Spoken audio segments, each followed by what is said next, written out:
Welcome back. As France mourns, France is also angry, as is much of the world, of course, at what seems like a totally senseless attack, murdering innocents who are doing nothing more than going about their lives. It's in times of anger and times of pain that decisions with grave consequences can be made. So, how bad will the fallout be from these attacks? A moment of silence for the victims of a Paris attack, before French lawmakers spontaneously burst into song. Thus singing for those killed in the Charlie Hebdo attack. La Marseillaise, an anthem of freedom, a call to fight against tyranny, could not be more fitting today. What happened in Paris is an act of war, and when facing a war, the country must take the appropriate decisions. This was the decision, French fighter jets dropping bombs over Syria. A massive airstrike targeting ISIS strongholds, a localised retaliation towards a global movement. Remember, ISIS killed 43 people in Beirut just days earlier. So while France fights back, world leaders stand beside them. We're going to do whatever it takes to work with the French people and with nations around the world to bring these terrorists to justice. We will redouble our efforts to wipe out this poisonous extremist ideology. Unser freies Leben. We will all give the answer together. So are we witnessing the start of World War III? The Pope believes so.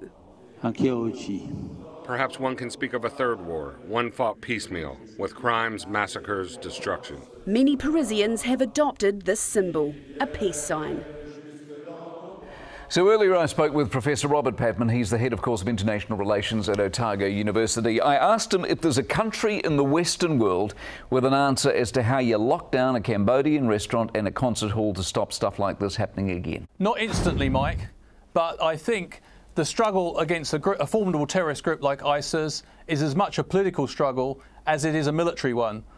Military steps do have to be taken. The French have responded to the atrocities in Paris by taking out, I think, something like 20 airstrikes. Now, we do need, ultimately, troops on the ground. Drones and airstrikes are not going to do the job, in my opinion. But they've never been able to see, and this is the interesting thing about it, they were never going to be able to do the job, and everybody knew that. So what's been happening for these last 3 or 4 years is they've been hoping to get away with it, and so what we're now at is the critical point where they no longer can. But Mike, you just put your finger on the critical point.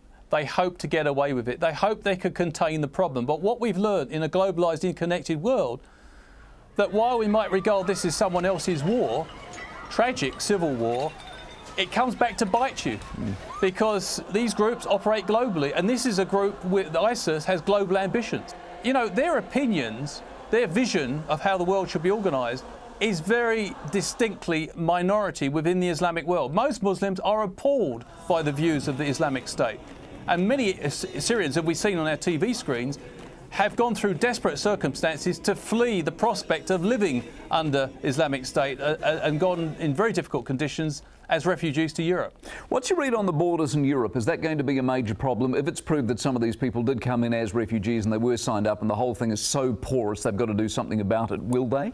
Certainly, I think Islamic State have taken advantage of the situation. We've got information that at least one of the 8 who was directly involved in the atrocities pretended to be a refugee and entered via Greece.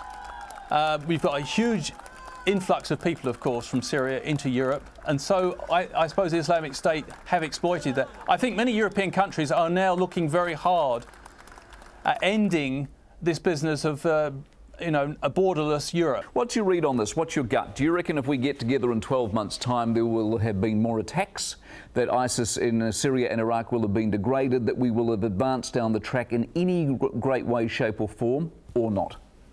I think a lot depends on the relationship at the moment between the United States and Russia. I think Mr. Putin has to recognise that the strategy of propping up Assad is fueling Islamic State. And that threatens Russia, incidentally, because he said one of the reasons he took action at the end of September, bombing the opposition, including the Islamic State, was because he was worried that something like 3,000 to 4,000 Russians had joined Islamic State. So the penny's got to drop in Moscow, actually we all have a common interest in stopping the rise of Islamic State.